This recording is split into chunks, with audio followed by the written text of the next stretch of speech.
Olá, turma! Sou a professora Patrícia Crivellari e hoje vamos dar continuidade à nossa aula de mecanização agrícola.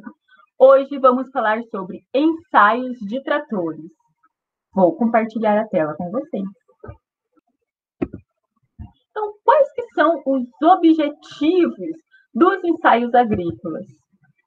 Avaliar o desempenho dos tratores agrícolas, gerar informação para dimensionar e racionalizar o uso de conjuntos motomecanizados na agricultura e comparar os tratores independente do local de realização do ensaio. Foi o que a gente viu ali no vídeo Ensaios de Máquinas Agrícolas, parte 1. Tá? Esse ensaio de máquinas é uma aula feita pelo professor Aldir Marques, e ele falou com bastante clareza sobre estes objetivos também. E aqui nós vamos aprofundar um pouquinho mais sobre esses ensaios. Então, antigamente, tinha o Sênia, aqui alguns exemplos, que são os carros dinamométricos aqui que fazem essa parte de ensaio. Então, o que o ensaio de tratores agrícolas é constituído? Então, é de duas etapas, os ensaios obrigatórios e os facultativos. Os obrigatórios são principalmente os dados dimensionais do trator, os ensaios de desempenho na tomada de potência, mais conhecida como TDP, mas também chamada de TDF, ensaios na barra de tração em pista de concreto, que são ali da barra de tração mesmo. Tá? O professor também falou lá em ensaios de máquina na parte 2, que eu disponibilizei para vocês. E os ensaios facultativos? Então, alguns deles são sistema hidráulico, freios, nível de ruído ou vibração, motor do trator, ensaios de campo, resistência de estrutura e proteção ao capotamento, e teste de inclinação. Então, o professor Aldir também falou sobre alguns desses testes, tá bom? E a gente vai ver mais alguns aqui, como, por exemplo, o nível de ruído ou vibração, que também foi falado pelo professor Aldir. Então, se faz aí uma otimização do desempenho de tratores. Então, a gente avaliando, ensaiando esses tratores, podemos otimizá-los. Então, força trativa ou força de tração é a força aplicada no sentido do movimento e contrária à força resistente. Então, o trator está andando neste sentido e a tração está fazendo um sentido contrário aqui. É como se ele fosse frear, esse implemento está fazendo um movimento de frenagem aqui do meu trator. Então, essa é a força trativa. Potência de tração. A potência desenvolvida em função da força e da velocidade de deslocamento. Então, aqui nós temos uma velocidade, chamada velocidade real do trator, e aqui a força de tração, Então, quando se tem um implemento aqui trabalhando a velocidade de trabalho, que é a velocidade real da operação. Então, aqui tem uma força de potência aqui desenvolvida pela engine, que é o motor, e aí vem aqui para a barra de tração com uma potência menor, Então, essa potência que vai chegar aqui na barra de tração vai ser menor. Mecanismos trativos, são os elementos de tração, são as esteiras e as rodas e pneus. Então, esses rodas e pneus são os mais importantes na agricultura. Então, aqui também vai ser desenvolvida uma tração. Aqui, os pneus em contato com o solo, dependendo da superfície, também vai fazer aquele movimento de frenagem do trator. O trator movimenta para esse lado, então, dependendo aqui das condições de solo e do pneu, vai fazer uma tração aqui. Então, aqui nós vamos falar um pouco sobre pneus agrícolas para tração. E aqui eu vou indicar que vocês assistam esse vídeo 1 rendimento e produtividade dos pneus Pirelli, tá? Aqui não é um marketing da marca, não. É que o vídeo dele está bem legal, então vou colocar aqui na descrição do vídeo e vocês assistam para entender um pouquinho melhor sobre essa composição aqui dos pneus. Então, não vou aprofundar muito, tá bom? O vídeo está bem explicadinho. Eu vou falar aqui só das principais partes, o vídeo também vai falar. Então, a carcaça, que é essa estrutura aqui do pneu, né? O talão, então é a parte mais resistente do pneu, que é onde é acoplada aqui a roda. O costado, que é a parte flexível, né, do pneu. O ombro e a bandagem de rodagem, né, que é onde é a parte em que entra em contato com o solo ou com a superfície em que esse pneu vai passar, tá bom? Então, assistam lá o vídeo para vocês entenderem aí e observarem onde que fica ali localizado cada um desses componentes e como é que eles funcionam, né? Tá bem explicadinho. E o tipo de construção? Então, aqui é bem simples. Então, o diagonal é mais antigo, ele tem essa forma aqui das fibras em disposição diagonal, né? A construção dele é de forma diagonal. E ele era usado até na década de 70, então depois de 70 ele passou a ser menos utilizado, porque ele é mais rígido, né? Ele não tem tanta flexibilidade aqui quanto o radial. Então, passou-se a utilizar o radial em longa escala, e a construção dele é aqui de forma radial a estrutura do pneu aqui. Então, ele tem esse formato aqui na construção, certo? E permite que essa parte seja mais flexível, o pneu seja mais flexível. Então, eu coloquei um vídeo extra, denominado radial versus diagonal. Vocês assistam para entender um pouco melhor a diferença entre um e outro. Mas, basicamente, os utilizados são os radiais. E também falando aqui do tipo de construção entre radial, a nomenclatura deles também, né? Então, antigamente, os pneus diagonal eram denominados apenas com um tracinho aqui, e aí passou a se utilizar o radial com um R aqui nessa posição. Então, como é que eu leio nessa nomenclatura dos pneus? Então, esse 18.4, aqui não está aqui, mas o 18.4 é a largura nominal da seção em polegadas, como está mostrado aqui.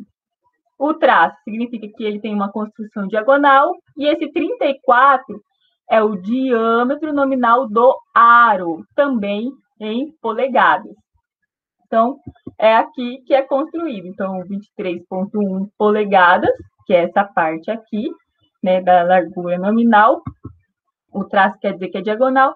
E esse 26 polegadas, que é o aro. E aqui também do radial. Então, esse 710 já vem a largura nominal em milímetros.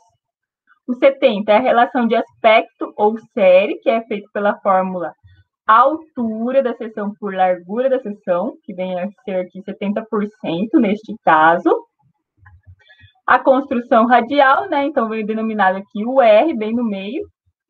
E o 38, que é o diâmetro nominal do aro. Mesma coisa. E aqui no final tem algumas letrinhas, alguns números, né, e letras também, que significa o índice de carga e o símbolo de velocidade dele.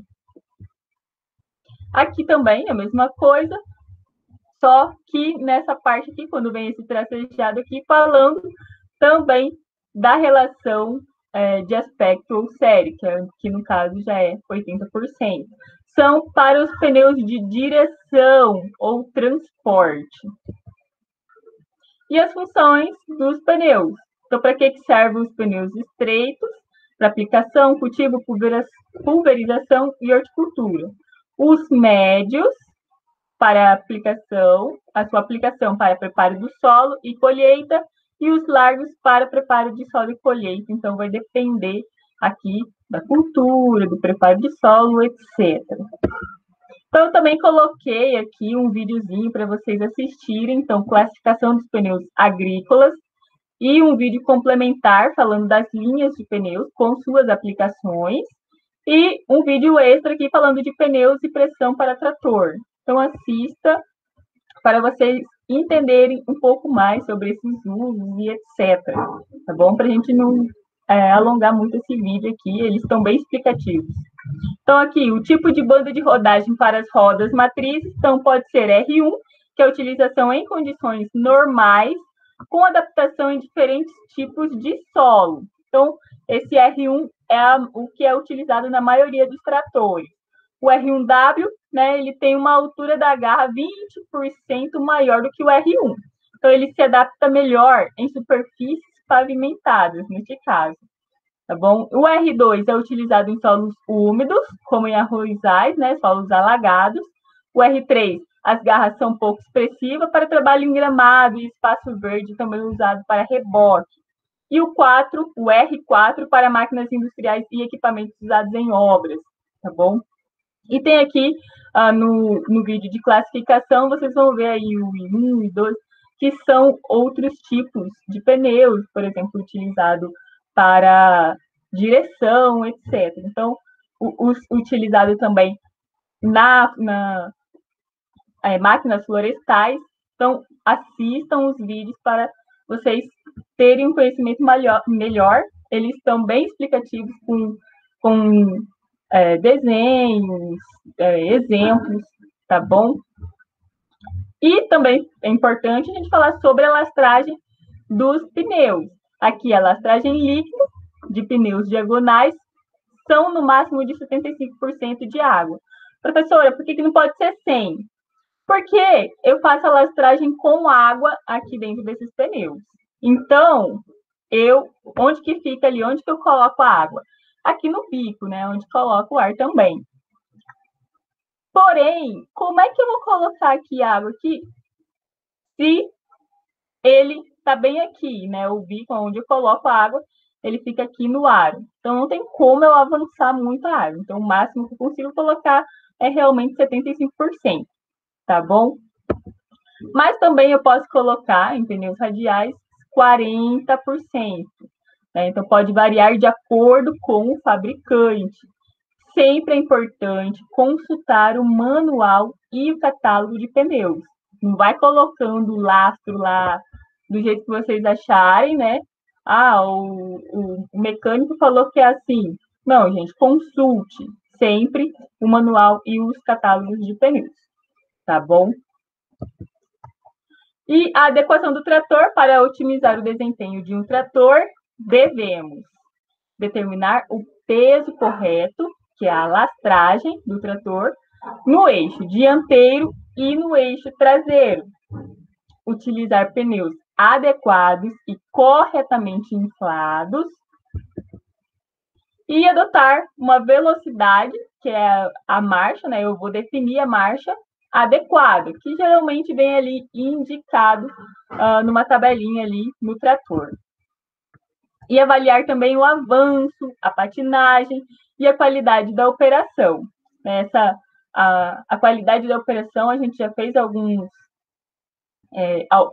cálculos a respeito, né, e é importante sempre estar avaliando na medida do possível. E registrar os dados operacionais, que é quanto que se faz em hectare por hora, em litros por hora, em litros por hectare, né? Suas eficiências. Então, como que está a eficiência da minha operação? Então, aqui a lastragem. Então, se ela for insuficiente, né? Uma excessiva patinagem, as rodas irão acontecer.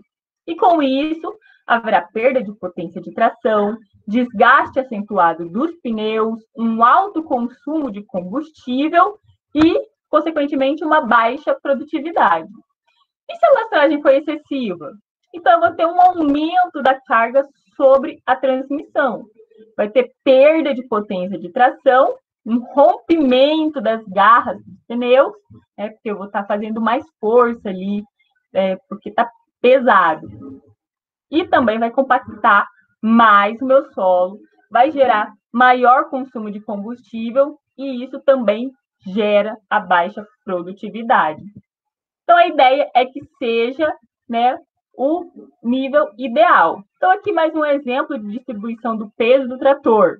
Então, se for um 4x2, né, geralmente, para equipamento de arrasto, no dianteiro se tem 25% e 75% no traseiro para distribuição desse peso, né, do trator. Se for um implemento semi-montado, fica aí 30%, 70% ali, sempre no traseiro, né, que é o rodado maior. E nos montados, 35%, 65%. Já nos 4x2 TDA e 4x4, podem seguir essa tabela aqui. O equipamento de arrasto vai ser 35%, 65%, o semi-montado é 35%, 65% também, e nos montados pelo terceiro ponto, né, que aí eu posso levantar o meu implemento, vai ser 40%, 60%. Então, aqui tem um equilíbrio maior na distribuição do peso. Então, aqui tem um outro exemplo que eu posso fazer. O meu trator pesa ali 7.700 kgfm. Então, quanto que vai ser no peso dianteiro, o peso do meu eixo dianteiro? Então, vai ser 35%. Então, 7.700 vezes 0,35, 2.700 aqui de quilograma-força no meu eixo dianteiro. E no traseiro, fazendo o mesmo exercício, então eu tenho 5.000 kgf aqui no eixo traseiro. Pessoal, então eu tenho aqui, coloquei mais um vídeo aqui na descrição, assistam, sobre controle de lastro do trator e também uma prática de lastragem. Então, esse controle do lastro, ele vai fazer de uma forma mais técnica a lastragem, e o extra é como que se faz mais na prática, né? Como se faz ali com os recursos que geralmente se tem dentro das fazendas.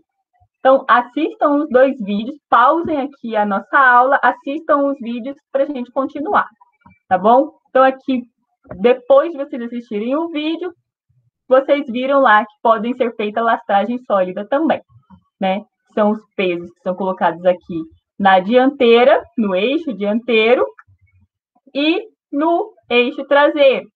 São esses contrapesos aqui, colocados na roda. E aqui, continuando, falando um pouquinho mais da lastragem líquida, que vocês também já viram no vídeo, é a adição de água dos pneus do trator. A posição do bico indica a quantidade de água que será introduzida. Então, no vídeo está bem explicadinho lá como é que se faz a adição de cada uma desse aqui. Então, o bico na parte superior é no máximo 75% de água que eu consigo colocar. Não vou conseguir colocar mais do que isso. Se o bico tiver a 45 graus na parte superior, vocês também viram isso lá no vídeo, será 60% de água. Se for na altura mediana, 50% de água. 45 na parte inferior, né, 45 graus, 40% de água. E o bico na parte inferior, né, é o mínimo que eu consigo colocar. Na verdade, consigo colocar menos, né? Mas quando começa a vazar ali no nível inferior, é que eu sei, que eu consigo calcular que está com 25% de água no meu pneu, tá bom? Então, isso aqui vocês viram no vídeo, bem explicadinho, como é que se faz isso aqui. E os procedimentos para lastragem líquida, vocês também já viram, então não vou comentar, tá bom? Vocês, se não assistiram, pause e assistam de novo, para vocês saberem como é que faz essa lastragem. Então, aqui, mais uma vez, mostrando para vocês, né, 75% de água é aqui o máximo que consigo colocar. 60% de água é quando está a 45 graus na parte superior, 50 quando está no meio, o bico está exatamente no meio aqui do aro. 40% de água é quando está a 45 graus na parte inferior e 25% de água, geralmente utilizado aqui para retirar a lastragem líquida, né? Aí se coloca o bico aqui na parte inferior, tá? Então, quando para de sair aqui, eu vou considerar que tem 25% de água aqui dentro do meu rodado. Então, como que é feita essa calibragem correta, de forma correta? Então, a diminuição de até 20% no consumo de combustível e economia de até 7,5% no tempo gasto. E também tem uma diminuição de até 80% na compactação de solos, se eu fizer uma calibragem de forma correta. E como que eu sei se está correto ou não? Então, eu tenho aqui a pressão correta, em que a minha banda de rodagem está toda aqui no meu solo, e eu vou observar aqui no meio uma patinagem. Quando ela está excessiva, opa, olha ali, a banda de rodagem nas laterais, elas não tocam o meu solo. E quando está insuficiente, eu vou ter esse formato aqui.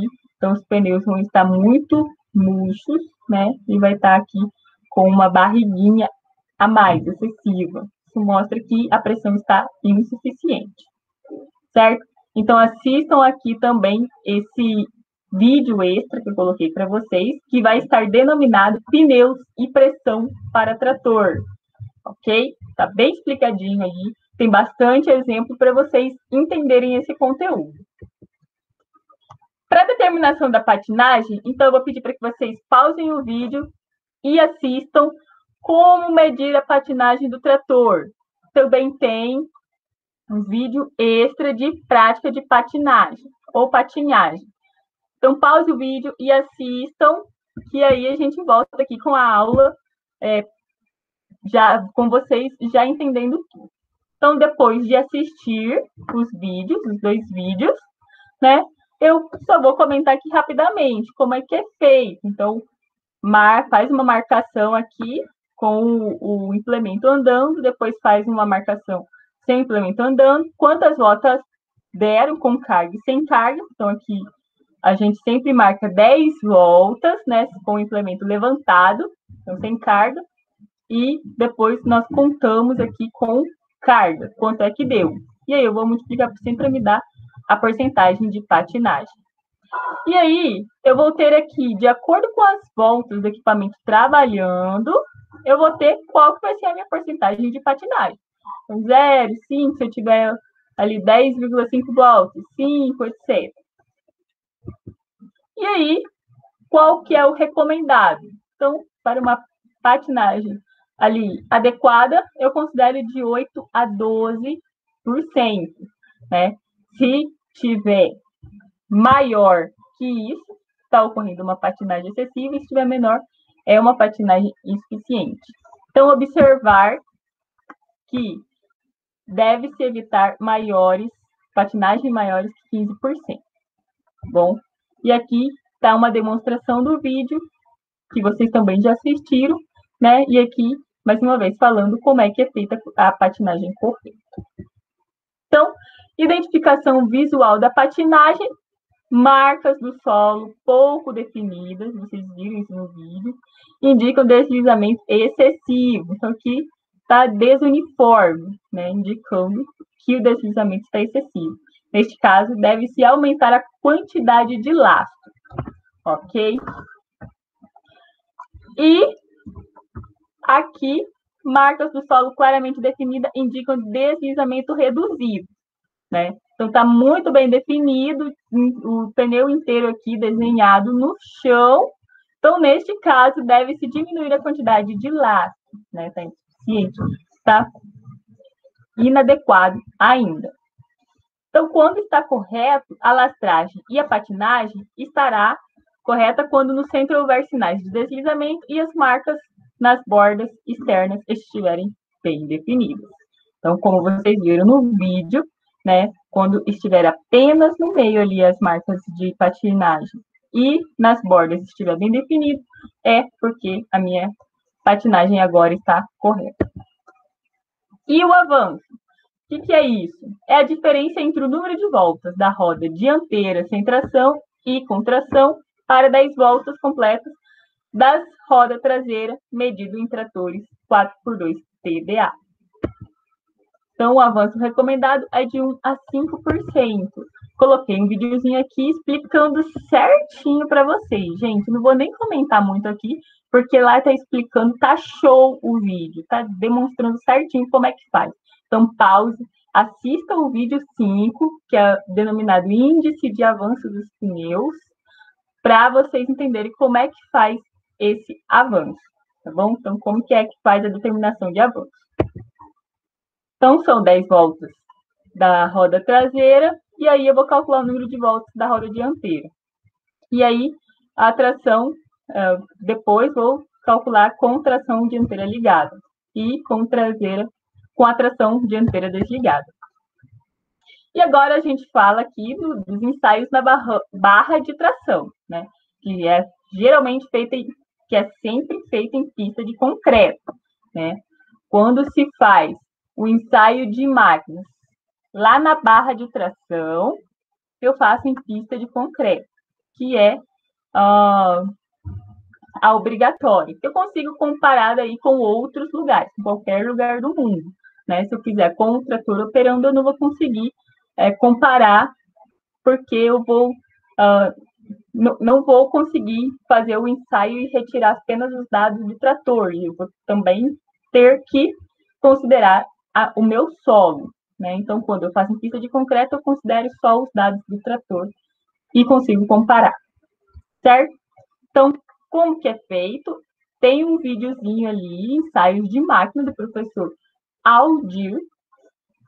Aqui, a parte 2, ele fala como que é feito esse ensaio na barra de tração. Então, não vou nem comentar muito também, tá?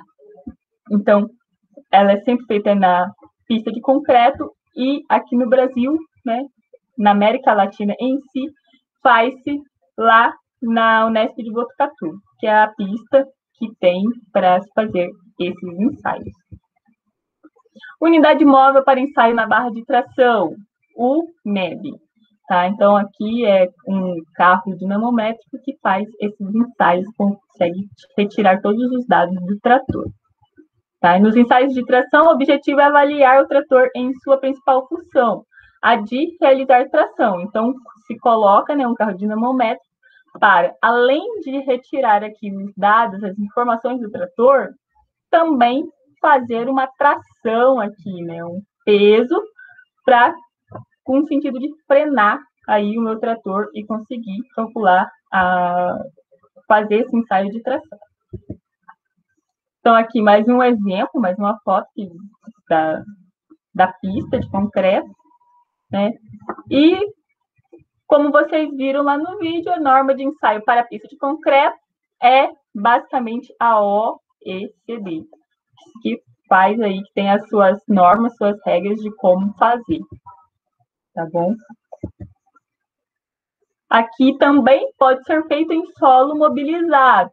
Contudo, eu vou retirar esses dados em solo mobilizado, mas também vou ter que inserir, né, os dados de solo, e não apenas do trator. Mas, para comparar a sua operação, é muito válido, tanto em solo mobilizado quanto em solo firme. Então, também é feito esses ensaios aqui para verificar como é que está o desempenho do meu trator. E aí se calcula a eficiência do trator no motor, então qual que é a potência dele, qual que é a eficiência, né, desse motor.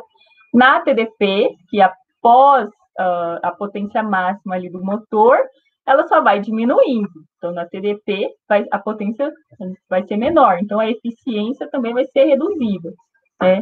E aqui, comparando os diferentes solos. Então, o concreto vai ser o que tem maior eficiência, seguido de solo firme e de solo mobilizado, porque o solo também ele vai trazer uma tração, né, em relação ao rodado, em relação ao trator. Então, vai também diminuir a potência e a eficiência dele.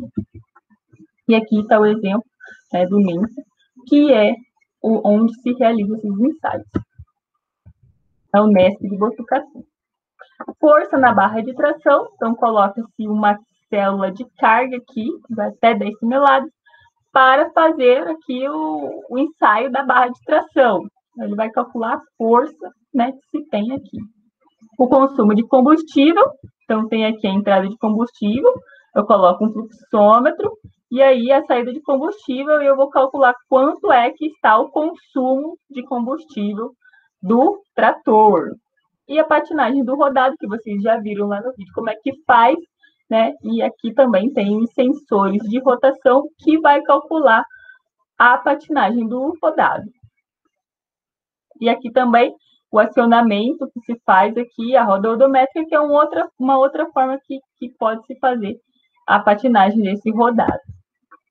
E o sistema para aquisição e monitoramento de dados obtidos de sensores. Então, tudo isso vai para um computador, tá? Então, todos esses dados do carro dinamométrico, tudo que ele calcula lá vai para um banco de dados, né, que você vai fazer a leitura ali no computador.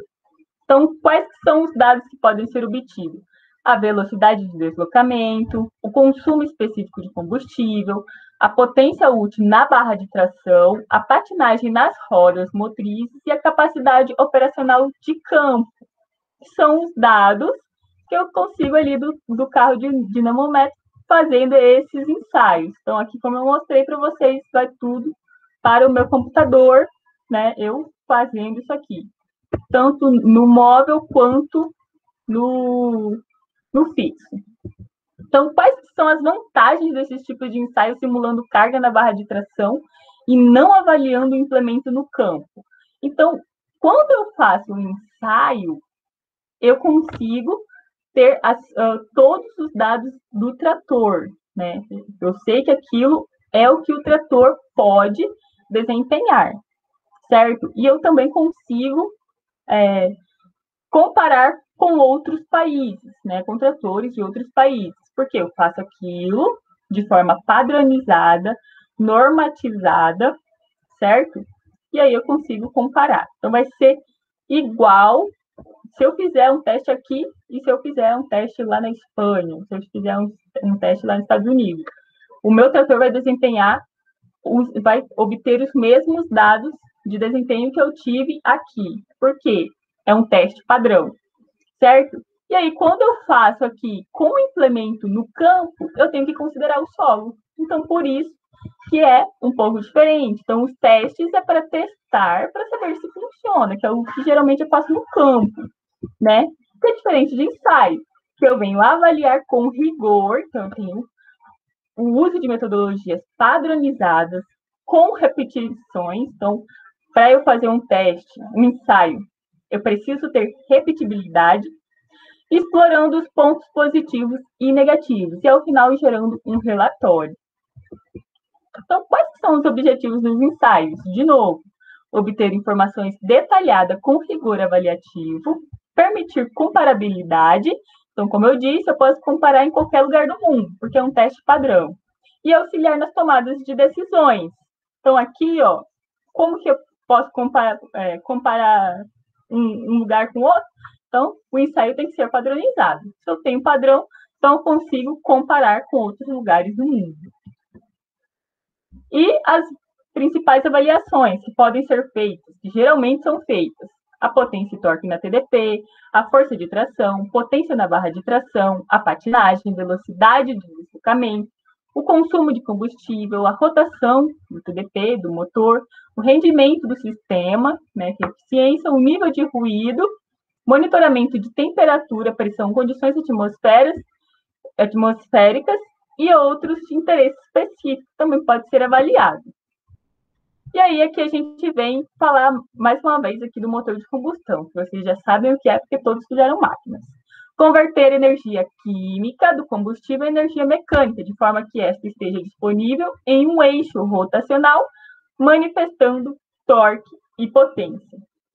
E aí a principal vantagem é que através do motor eu consigo proporcionar uma mobilidade no caso do trator, através dos rodados. Então, ó, o objetivo desses ensaios dinamométricos aqui, que vocês já viram lá nas aulas do professor Aldir, é aplicar uma resistência controlada ao movimento de rotação do motor.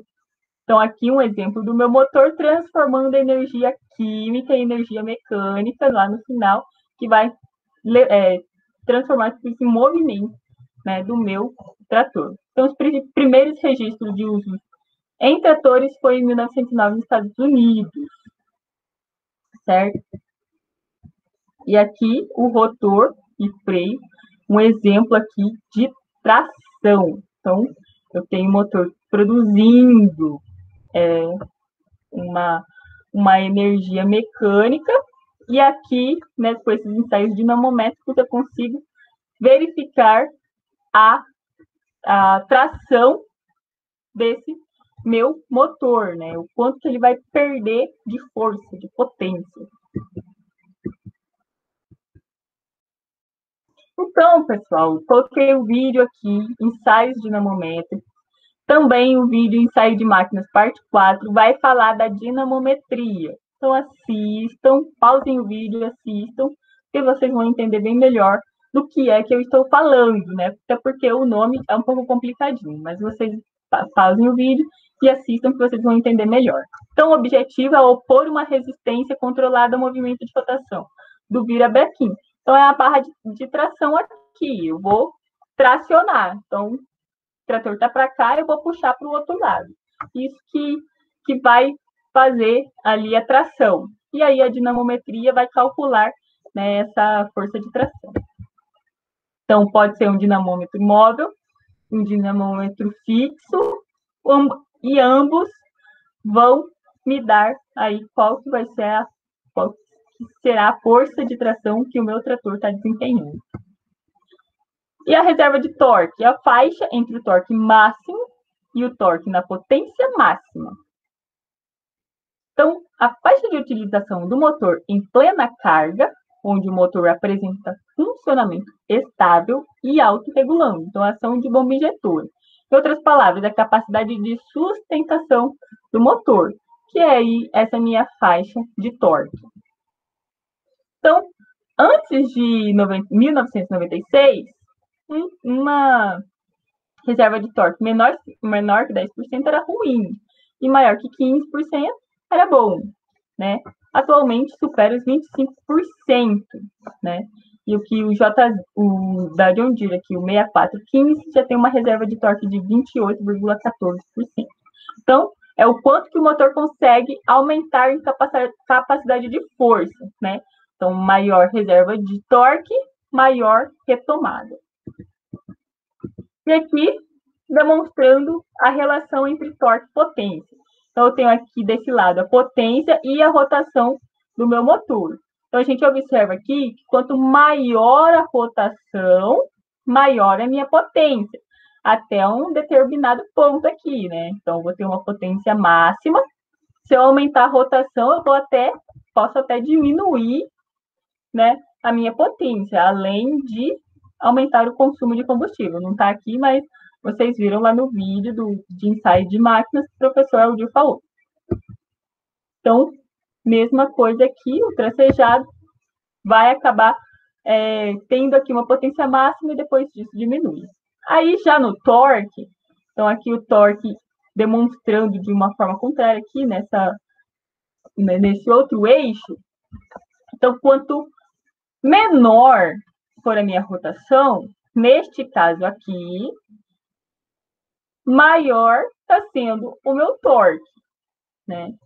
Contudo, eu tenho que ter um equilíbrio aqui entre o torque e a potência, que eu vou considerar a minha rotação nominal do trator. Então, eu quero que tenha um torque grande e também uma potência alta. Então, onde é que eu vou achar isso? Aqui. Então, rotação nominal, eu tenho aqui uma interseção entre os dois, tanto de potência quanto de torque, eu vou ter a rotação nominal do meu trator, do meu motor, que geralmente vem lá no meu painel. Essa é a minha rotação nominal. E aqui eu tenho as duas rotações máximas de potência, que geralmente me dá a melhor relação entre velocidade e força, né? Então, lembrando, se eu tenho maior velocidade, eu tenho menor força. Se eu tenho maior força, eu tenho menor velocidade, que é o que a gente faz ali com as marchas, né? Então, marcha mais leve, eu tenho maior velocidade, contudo, eu tenho menor força. Marcha mais pesada, eu tenho força, mas eu tenho uma velocidade bem baixa. Né? E aqui a rotação de torque máximo. Aqui é a mesma coisa. Então, aqui a minha interseção já vai ser aqui em 1.500 rotações por minuto, vai ser a minha rotação nominal do meu motor, né? Contudo, a potência máxima eu encontro ali em 2.100 e o torque máximo aqui mais ou menos 1.200, 1.300, certo? Então, vocês viram isso daqui, vocês também viram lá na aula de ensaio de máquinas na parte 3. E o nível de ruído sem carga também foi visto, né, aqui na parte 3. Vocês também viram como é que é feito esse ensaio de ruído ou vibração, né? Então, temos aqui um equipamento que calcula aí o quanto que está tendo de ruído aqui para o meu operador. É muito importante isso também. E as considerações finais. Então, os ensaios padronizados são difíceis de serem realizados, então, tem muitas variáveis, né? E os ensaios de máquinas agrícolas ajudam no desenvolvimento de melhorias dos produtos. Falta muita gente qualificada no Brasil, então, como eu falei para vocês, né, como o professor Aldir falou lá também, nós temos um campo para fazer esses ensaios apenas na Unesp de Botucatu, né? Então, lá é o único local no Brasil que tem, certo? E a maior gratificação dos ensaios para quem os realiza é confrontar a teoria com a prática. Então, esses ensaios são importantes para os vendedores, né, para as empresas, para mostrar o que é o seu produto, o que ele pode fazer, né?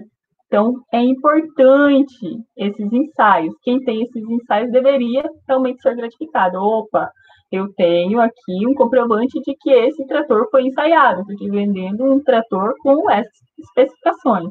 Então, é muito importante. Pessoal, até a próxima aula.